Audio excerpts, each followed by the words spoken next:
ये जो घटना है, ये घटना बहुत बड़ी घटना है हमारे भारत की दृष्टि से। और देखेंगे कि ये जो आदित्य L1 सोलार ऑब्जर्वेटरी है, तो ये आज शाम को 5 बजे इसरो द्वारा उसका जो हेलो ऑर्बिट है, उस ऑर्बिट में वो उसको स्थित करने वाले हैं। और आज के बाद फिर सतत 5 वर्ष यह सूर्य का जो डायनामिक्स है, सूर्य का जो वातावरण है, उसके बारे में जानकारी वो हमारे से बने जो बेस स्टेशन है इसरो का, उसके साथ साझा करने वाले हैं। और ये जो जानकारी है, ये जानकारी केवल भारत की दृष्टि से नहीं, तो पूरे विश्व की दृष्टि से बहुत ही इंपॉर्टेंट इस तरह से होगी। भारत का ये पहला ही सोलार मिशन है और करीबन 2 सितंबर को ये लॉन्च किया गया था और आज करीबन 5 महीने के बाद उसका जो ऑर्बिट है, उस ऑर्बिट में प्लेस किया जाएगा। ये बहुत बड़ी घटना है। जैसे मैंने कहा कि उसके ऊपर जो 7 पेलोड्स लगे हैं, उस पेलोड के माध्यम से जैसे हमने कहा कि ये आदित्य L1 उसको नाम दिया गया है। L1 ये लैग्रेंजियन पॉइंट है कि जो सूर्य और पृथ्वी, इनके बीच में ये एक ऐसा स्थान है कि जहां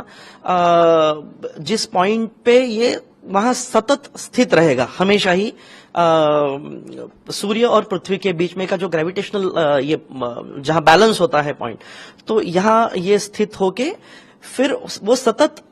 सूर्य को ऑब्जर्व करता रहेगा, जिससे हम सभी जानते हैं कि जो सूर्य है, उस सूर्य के माध्यम से ही पृथ्वी के ऊपर जो जीवन है, जो लाइफ है, वो पॉसिबल है।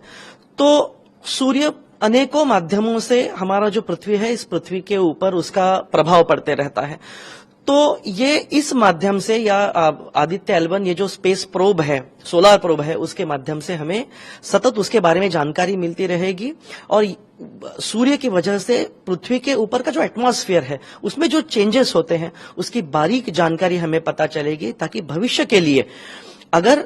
उसमें कुछ चेंजेस आते हैं तो उस चेंजेस को हम पहले ही भाप पाएंगे और उस तरह से हमारी पृथ्वी के ऊपर जो इंफॉर्मेशन है, उस इंफॉर्मेशन के माध्यम से हम जो भी तैयारियां हैं भविष्य के लिए, उसकी हम तैयारियां हम कर सकेंगे। भारत के जो वैज्ञानिक है, आप सभी हमने उसको ऑब्जर्व किया है, देखा है कि चाहे वो चंद्रयान हो या फिर अभी गगनयान जो मिशन है, उसकी जो तैयारियां चल रही हैं, या आदित्य L1 की हम अगर बात करते हैं, तो हमारे जो भारतीय वैज्ञानिक हैं, उन्होंने ऐसे अनेकों हमें मौके दिए हैं कि जहां हम सभी भारतीयों को उनके ऊपर गर्व है। तो ये जो साइंटिस्ट कम्युनिटी है, यानी सभी क्षेत्र के, केवल हम एस्ट्रोनॉमी ये एक विषय नहीं लेते हैं या स्पेस ये विषय नहीं लेते हैं, हम विज्ञान के सभी जो अलग अलग आयाम हैं, उसमें हमारे जो सभी वैज्ञानिक हैं, उन वैज्ञानिकों की वजह से ही भारत आज बहुत गर्व जो है वो हमें प्राप्त हो रहा है, मिल रहा है।